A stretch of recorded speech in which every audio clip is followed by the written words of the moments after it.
Listen.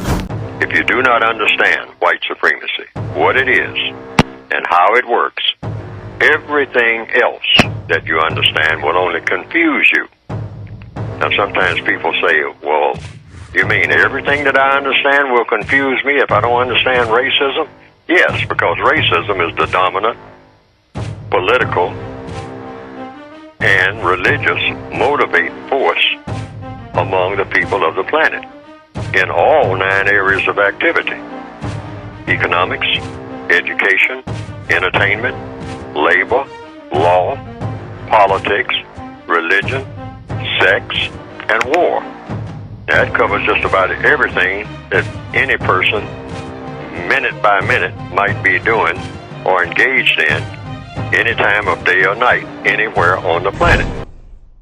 Being a victim and you're trying to do something constructive in a world that's non-constructive, loneliness goes with the territory, in answer to your question.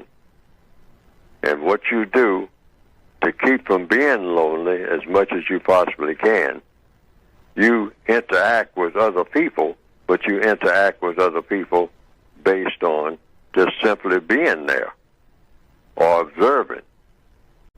And that's it.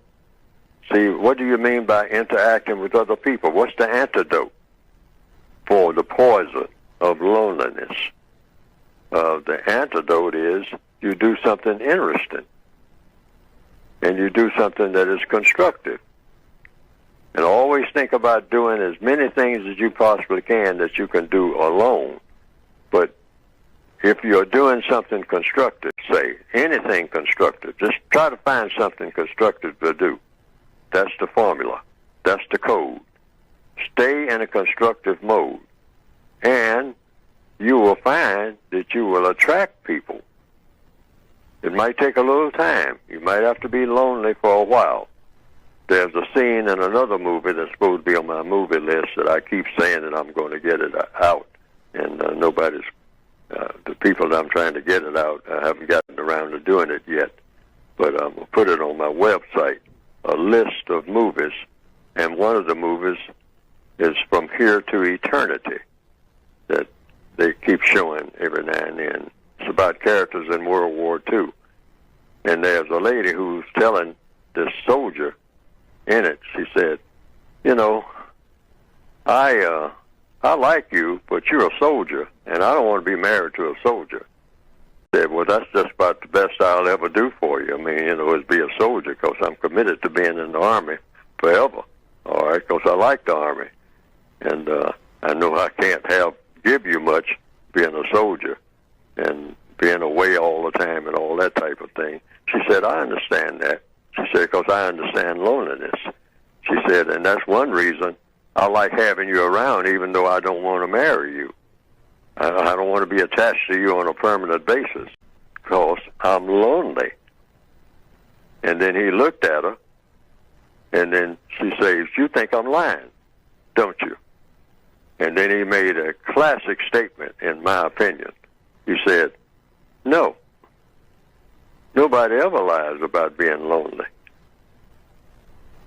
And I think that's classic, because what you're talking about, that is a real demon, being lonely. And black females are lonely and getting to be more so. And why is that? Because black males are getting to be, as men, are non-existent. They are males, but as men, we're not qualified. That includes myself, according to logic, and every other black male on the planet. Because you can't be a victim of white supremacy, a prisoner of an illegitimate system, and be a man. And so that leaves black females in a real quandary. That's something you have to put up with in war. And I have a list of a number of movies, and I'm going to go, if I get that on my website, I'm going to mention the movies that talk about loneliness and whatnot.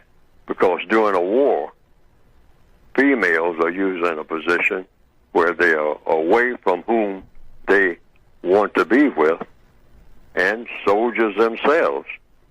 And we're all supposed to be soldiers, both male and female. We are distant from each other. We are not where we want to be, in a situation where we want to be. So that gives you incentive to do what? To be more energetic about getting this war over, this race war that we have, because that is what causes the loneliness. The reason black males are the way that they are, ineligible to be men, brings on a lot of loneliness for every black female.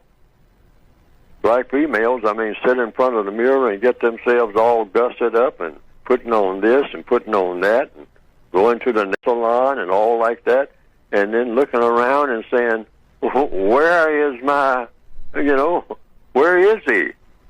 Where is he? I'm lonely. I'm doing all this. I'm working. I'm getting my education. I'm getting all my ducks in a row, my finances in order and all like that. But where is he? And where he is, he's still a boy. That's where he is. You're looking right at him.